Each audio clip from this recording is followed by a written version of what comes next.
So I just got back from an early screening of Monkey Man. Now, Monkey Man is a new film. Essentially, it's like, if you've seen the trailers, it kind of gives you that whole John Wick vibes, and it is Dev Patel. So he stars in it, he directs it. I think he does the screenplay, he does the script. Everything is basically his movie, his John Wick. So a lot of films you see that, like for example Top Gun. Again, another Hindi film that I watched recently was Fighter. If you've not seen that, basically it's like they've just taken essentially a film that works really well and has a cult following, and they've just done their own little spin in it. So this is basically Dev Patel. It's not essentially, this film could have benefited from being purely just a Hindi film, but I understand why this film is released as a UK release, and it's got just to bring in more people to watch the film. But it would have been much better if the entire film was I think majority of the film should have been Hindi, rather than basically having these characters that are Indian being forced to speak English when they don't really need to, because their native language is Hindi. But anyway, essentially what happens is, the premise of the film, you find it out when this is weird act, I think it's like this weird scene in act 3 or 2 or 3 or something like that. Basically, after the events of him basically almost dying, and he has a psychedelic trip, and then you get to see his backstory. So during the psychedelic trip, it sort of shows this sort of resemblance to, if you've not known the story about Hanuman, there's a lot of these sort of tales that they have, about these gods and goddesses, basically, essentially in the Hindu culture, and they talk about basically how Hanuman was this playful sort of thing. And the film starts off talking about this thing where basically he sees a ripe mango in the sky, and he jumps up and he takes it and he swallows it whole. But unfortunately, the way he swallows whole is the sun, and the gods are displeased at him, and they strip Hanuman of his powers, and essentially they bring him and make him like essentially a mortal, by stripping him of his powers and punishing him. So it has a lot of links towards that as well. But anyway, talking about it, basically he has this psychedelic trip, and then he basically it touches upon how he is linked with this whole sort of thing, and the whole Monkey Man. I feel that a lot of times the mask wasn't used that effectively. It was used at the start, but you see more of Dev Patel, and they couldn't more basically in terms of like developing the characters, developing other people that are basically during this. He sort of finds friends or people that he basically interacts with. But anyway, let's talk about the start of the film. So it starts off with him essentially fighting in a underground sort of match, and these are the sort of like underground street fights that are held by this Australian promoter. So he's Monkey, and he fights against this other opponent called King, and essentially he throws these fights for the promoter. So basically there's a lot of money being waged during these sort of fights and stuff as well. So again, he's trying to basically make the most he can. His story is all about, what happens is that he and his mother are in this sort of, let's just say, jungle essentially, and in this sort of this jungle, so this rural part of India, it's mainly just like a jungle basically he's in. And what happens is that this influential figure, who's now was some sort of like, so I think he's some sort of like pundit or priest. Essentially, this influential figure has used religion to basically gain power from followers and people. But he wants to bulldoze this part of this rural area, and these villagers and farmers that are there basically are against it, and they all protest against it. And obviously, when you're in India, a lot of times it does touch on the whole thing about corruption. A lot of these political figures, they're there because they pay the police, they pay officials to look the other way, and essentially they're on their payroll. And what happens is that he makes the call, says go there, get it done. These people aren't willing to budge, they're not listening to our orders, and I want you to basically kill these people, like force them to leave, fire guns at them, do what you need to do. And essentially during this whole sort of psychedelic trip that he has, you understand that the scars on his hand are from his hands being burnt, because essentially what happens is that the chief of police, who's on the payroll for this pundit, has essentially gone into the home of Monkey Man's mother, and he's assaulted her. She's attacked back in self-defense, and he's beaten her with his leather belt, and then to end it all, basically he's poured gasoline on her and set her alight, and she's burning there, and he runs down. He's hiding in the attic, and you can see what's happened, and that's scarred him for life. So you can see that sort of like that's embedded deep inside him, and he's scarred. His hands are scarred, not from bleach as he says at the beginning, but scarred from his hands being burnt from the flames. And obviously his mother is burnt, and she passes away, and this entire story is about him seeking revenge on people that basically did him wrong. He finds an inn basically at this high class hotel, and this high class hotel essentially is a brothel for like rich people, and they have this woman that basically is in charge of it. She has connections to all these people, so again, all these sort of high influential figures, this chief of police, all these sort of people would visit these brothels, be one of the clients that are there. So he sees that, okay, I know where people visit, this is the only way, because again, the person he wants to basically take down is the person who killed his mother, and the only way to get to the chief of police, because he's very well protected, and the only way to get to it is this club. So he finds it in this club, where essentially he makes the plan of the person who runs the club, this woman who's there, who's called Queen. I think she's called Queen Bee or something. He has someone on the street. He pays them to take her purse, and he then brings the purse back and says, "Hi, ma'am, I found your purse." She's like, "Here's the reward." He denies the reward. He's like, "I'm not here for a reward. I want a job." I found that there was a bit of sort of like there could have been another way that he could have got in. I would have preferred that the entire. Anyway, he finds it in, returning this purse, and she sort of says, "Fair enough." He says, "Look, my hands these are scarred because of the work that I do. I'll do any work that you want me to do. I'll do it. Just give me a job, because I'd rather have a job than just being paid this reward for bringing your purse back to you." Anyway, she gives him a job, and then from that as well, he befriends one of these henchmen there as well, and he tells the henchman, he's got ins, he's got a way of making you money. If I help you make money, give me a promotion. Let me get to the higher these private parties. Let me get there, because that's where the chief of police is. So he goes out, he wins, he gets the money from his winnings, from the money that he's making from these fights and stuff as well, and he buys a revolver. But during that scene as well, you do get they are essentially doing a whole sort of, they've got to play with like this little link with this black market dealer, who's underground black market dealer, who's there, does sort of make the mention that, "Oh, I've got the same gun as John Wick here." So you do get a bit of that as well. They are it's clearly obvious that they know what they're doing, so you can see that the reference is there as well. So it's cool to see that they actually do acknowledge that they are basically taking something that does work like John Wick and making something their own little thing on it as well, the twist on it. But anyway, he decides not to go for the John Wick gun. He decides to go for a revolver, and then essentially he makes his way. He makes it into the private parties, where he sees the person who's he wants to kill. He's unsettled by the entire environment. Everything makes him sick. These women that are being forced to basically sell their bodies, and they're forced into doing this work, where basically they're selling their bodies over to these people that are in these clubs, and they don't want to be doing that. But anyway, he befriends someone there as well.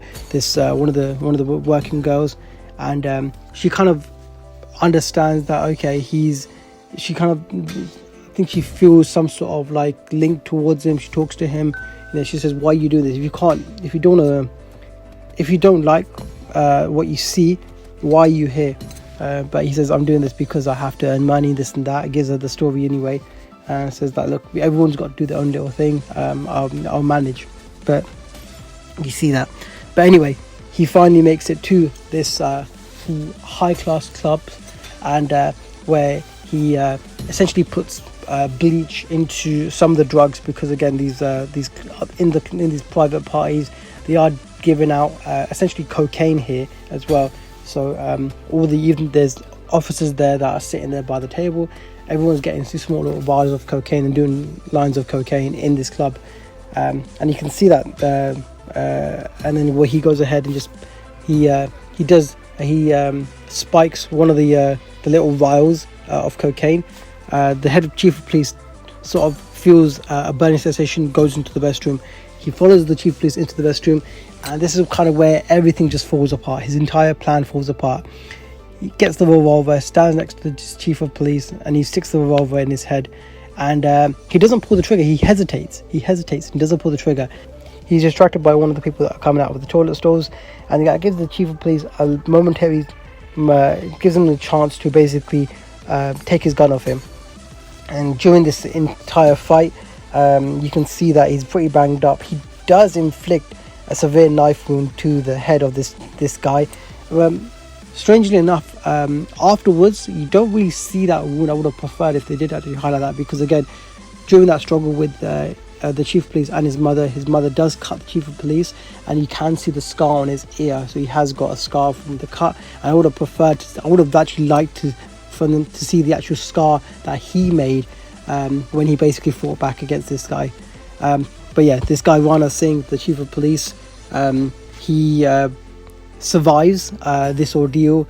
A monkey man, he has to make it out of this place because he's got everyone. They rush in to stop him, and he has to go on the run because he can't do what he can do. He has to escape because he's fearing for his life. He's got no other options. See that funny moment where he does actually try to jump into a glass window, and I was thinking to myself, okay, he's going to go through the glass window, doesn't go through the glass window. Funny enough, there is also a dog as well. He does befriend a small dog who does keep coming back, and he uses the dog essentially as a little mule to carry the gun in, because again, when you go into this club, they do security checks to make sure that you've got nothing on you. And obviously the only way that he can get this gun into this club is by strapping it to the dog, and the dog basically becomes his friend, where he basically gives it scraps of food from the kitchen where he works in. And the dog is essentially then used to bring the gun in, because again, it's the only way that apparently he can get the gun in. But I'm pretty sure that the alleyway that the dog comes down is an alleyway that basically anyone can come through, I guess. But apparently just the dog can actually bring this gun into this club, even though it's a back alley of this club or something. But anyway, the dog brings the gun to him, and you can see that sort of link between him with the dog. And you don't see the dog afterwards, but the dog's like the whole sort of reference to John Wick, so you can see that sort of like, you know, the whole dog thing there as well. But anyway, getting back to the main story here, he's running away from all these guards, all these people that are rushing him, and he has to make it out of the club. In the parking garage, you do see one of this henchmen that he befriends. He's got a 3-wheeler, which is like an auto. Essentially this is a souped up auto that's got a lot of modifications and stuff as well. It's pretty cool seeing this thing. The thing has got nitrous oxide, it's got everything you want. But anyway, he sees this auto, jumps into the auto, and then zooms out of the auto. And also this henchman, who's now his friend, because he's obviously, this henchman has been benefiting, making money from this guy, and this henchman was the guy who got him into the club where this has all happened, so he's kind of responsible. There's loads of police that are chasing him. They are finally forced into a position where he has to brake because a girl steps into the front of the road.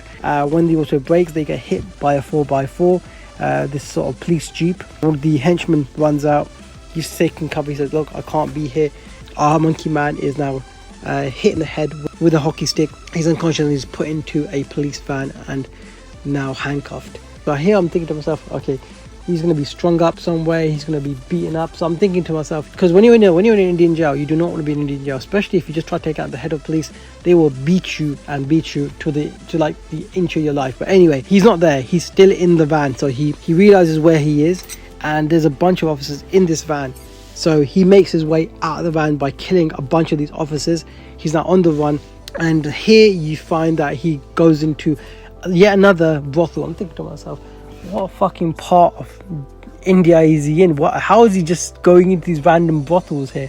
So now it's not like a high class thing. This is just some street brothel he works into. The owner is pretty pissed because he's like, you brought the police to my place. So he's got himself an axe. Another fight starts off here where he's basically trying to survive by this axe wielding fucking brothel owner. Let's just say a fight ensues, some pretty sick fight, and this brothel owner is shot by the police, who basically run in after him, take him out. A monkey man jumps onto the roof. He's running away from the police, and the police has got helicopters as well, and they take a shot at him. He is shot and he falls into some river or some lake or something. But this is where you think that, okay, this is probably the end of him, or something's going to happen here. He's going to wake into a hospital. but no. He wakes up and he's then saved by a bunch of transsexuals, cross-dressers. Don't know what the term is, but in India these people are called kusare, and essentially they have their own sort of gang. It's very strange. It's a very strange thing about India. They have these people that are men. They dress up as women, and these transsexuals would then basically have a gang and essentially swarm people's houses. This happens during weddings. They come to your house and you have to pay them, because if you don't pay them, they bring their friends and they will raid your house and take your belongings, and the police don't do shit. It's crazy. It is fucking mad over there. But anyway, what happens is he's saved. He's got a gunshot wound and he's saved by this community of these transsexuals, these kusre, to save him. And they say to him, look, stay here, heal. Well, we've saved you. You've got another purpose in life. I'm not sure if they kind of know who he is, because obviously there's a manhunt after him and the henchmen. So they save him. They take the bullet out of him as well. They stitch him up, and then he's asked to stay there with them, because again, the police isn't going to get involved. If you didn't know, the police don't tend to stay away from these cross-dressers. I'm not sure what sort of like things going on in India, but it's a weird place to be in. And these cross-dresser communities, no one even goes near them. Just no one touches them. But anyway, he has that sort of this spiritual enlightenment where he basically is taking this psychedelic, and we learn about his backstory, and then he starts training. He punches bags and he's doing more training. He's getting healthy. I'm thinking to myself, going, if he had all this fighting experience, where the hell was it before? Because before he's getting kicked left, right and center, but now apparently he's had this reawakening. He's found a new calling, and he's stronger, faster to take his revenge. And he has the support of these people, this community with him as well. The final act ensues, where he goes back to the club. You see him just standing, wearing the whole John Wick getup, the whole suit, black suit, wearing the monkey mask, and then just raids the club. I'm just thinking to myself, going, seriously? He comes out of nowhere in the same alleyway where he had this entire plan to get into this club. He's in the same alleyway where the dog comes to give him the gun, and he just basically goes to the back of the this hotel. So I'm thinking to myself, going, if he could have just sort of gotten into this hotel just by doing this, why did you go through all this effort for? He goes into the hotel from the back entrance, which is near the kitchen, and obviously everyone noticed, who the fuck, he's here? This guy is here, killing people left, right and center, punching, knocking the shit out of people. And you think to yourself, shit, man, he's like dialed up now. It's like, okay, you have this experience. How long exactly were you with these people in this? I'm thinking to myself, how long? Prior to this as well, he tells the henchman, look, I'm back. I'm gonna fuck shit up. Come see me fight. And you see that sort of the initial match we see with him fighting Cobra, and he knocks out Cobra in one kick, and everyone's just struck. What the hell is going on here? But anyway, then he fights some other person called Bear, and he kills Bear. And you see him like do a couple of low blows, little nut shots, knocking out Bear. Bear's fucked up, and then everyone basically is cheering out Monkey Man, because at the start of the film everyone's like, boo Monkey Man, boo Monkey Man. Now everyone's basically flipped over and say, way Monkey Man, you're great, you're J Monkey Man. So everyone's basically cheering for the Monkey Man now. But anyway, going back to the kitchen, he's left, right and center. This is probably the best action parts of this entire movie, where you literally see the whole John Wick thing going on, where he's literally taking down people left, right and center, not using guns, but using other things. Like, you've got a little moment where he's trying to think about, hey, should I pick up a machete? Fuck the machete, I'm going to take the knives. So you've got knives, he's got pans, he's got pots, he's got the whole kitchen to work with. So he's basically doing a lot of hand-to-hand combat, killing goons, killing these people left, right and center. And then basically he's finally so talking about this whole sort of political stance. This leader who's there, they are running this Republican Party is running, and they're having their entire event at this place where he's now rushed into, where you've got the opposition, where you've got the leader of this party giving a speech, because they're all basically now on the pinnacle of winning this election, because again this is part of the election race, and this spiritual leader is basically backing this other person to essentially he's like the figurehead, but the spiritual leader is actually the person who's going to be, you know, pulling the strings anyway, who's going to be controlling this political leader. And they want everyone kind of knows this, and the people against it, but he has he's a big following anyway. So they're having the entire little banquet, this little celebration sort of thing, because they're on the cusp of this election win, and this thing is happening at Diwali, which is fireworks are going off, and our guy Monkey Man is also strapped with a couple of fireworks. I don't see the significance of these fireworks that he's got strapped to him, because he does use them, because during this battle he leaves a propane canister in the kitchen which blasts, and it does cause the entire building, this hotel, to shake, and everyone basically is going, what the hell just happened there? So I'm not sure what the exact purpose of that blast was, but unless you're basically going to let people know, hey, by the way, shit's going to kick off, get ready. So anyway, he goes up the elevator where he's killed a couple of people there, basically in the elevator. He's covered in blood. You see a violent part in the elevator where basically he stabs his henchman, he stabbed one of these goons, in the neck, and then he uses his mouth to push the knife in and twist it and pull it out. Definitely violent, I'll give him that. That's definitely what it was.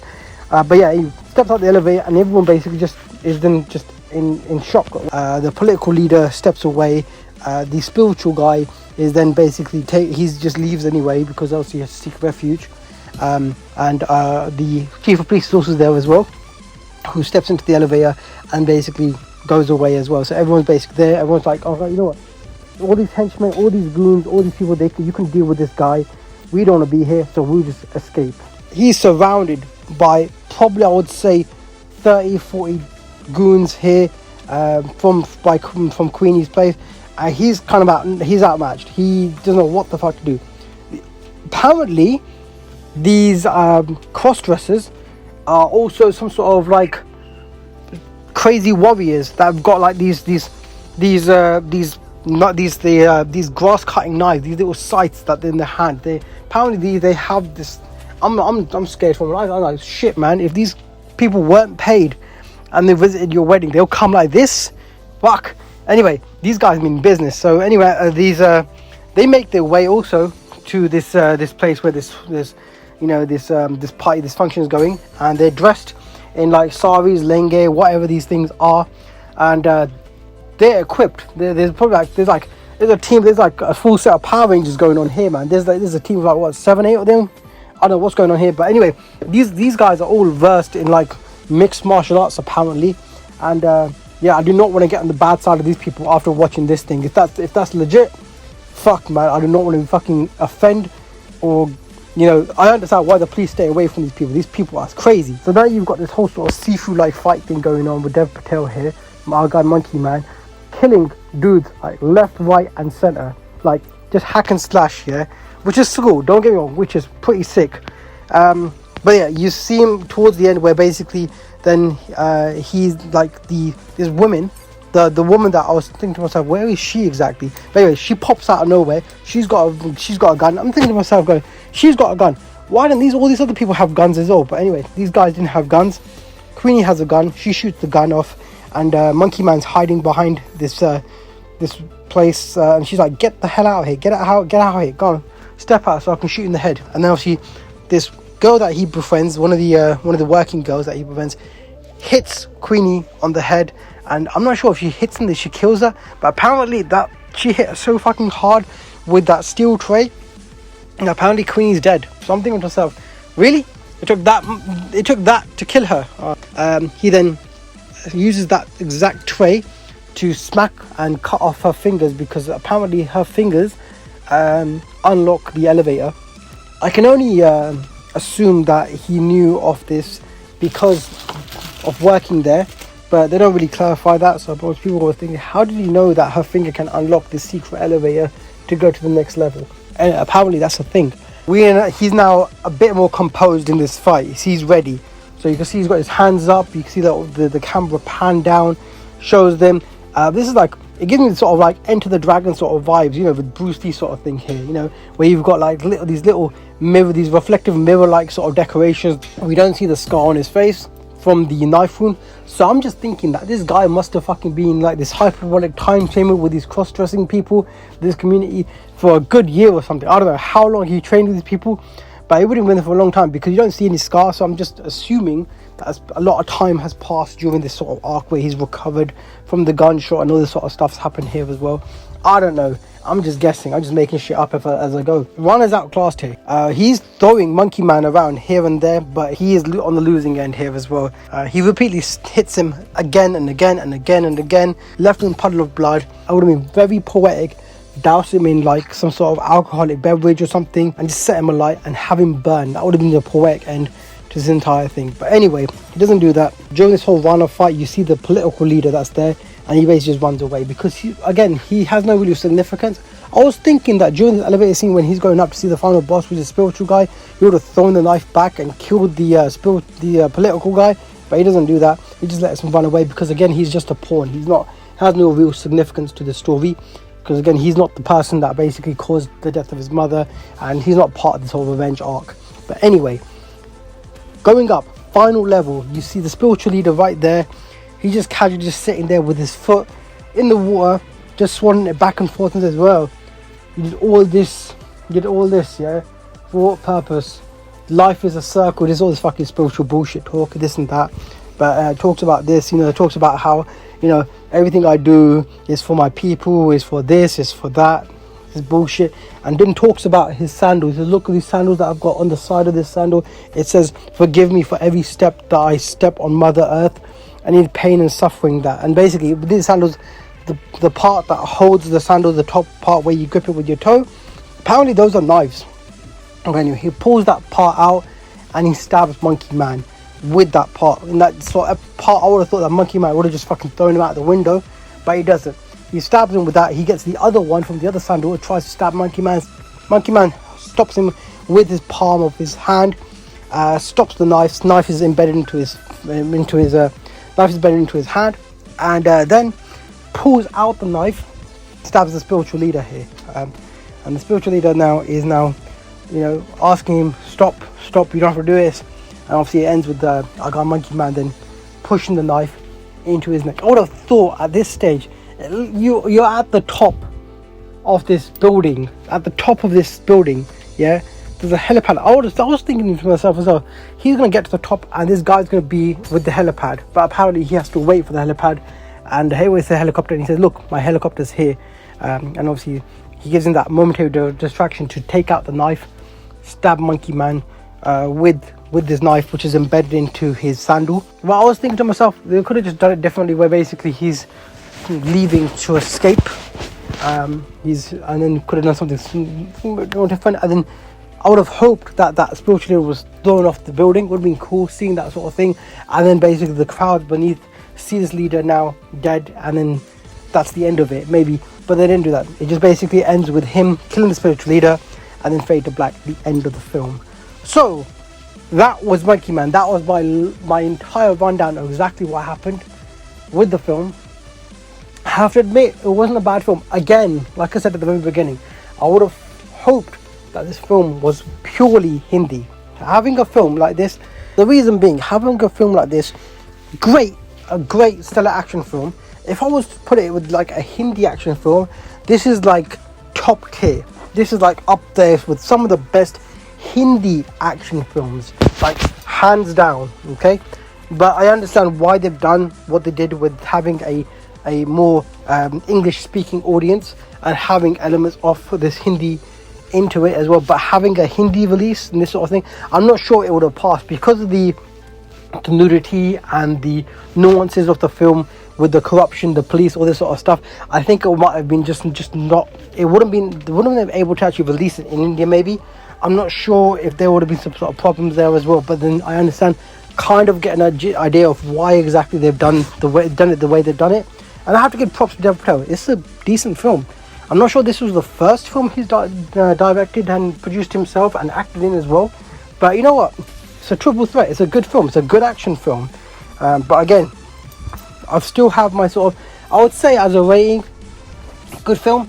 Didn't doze off at any point during the film.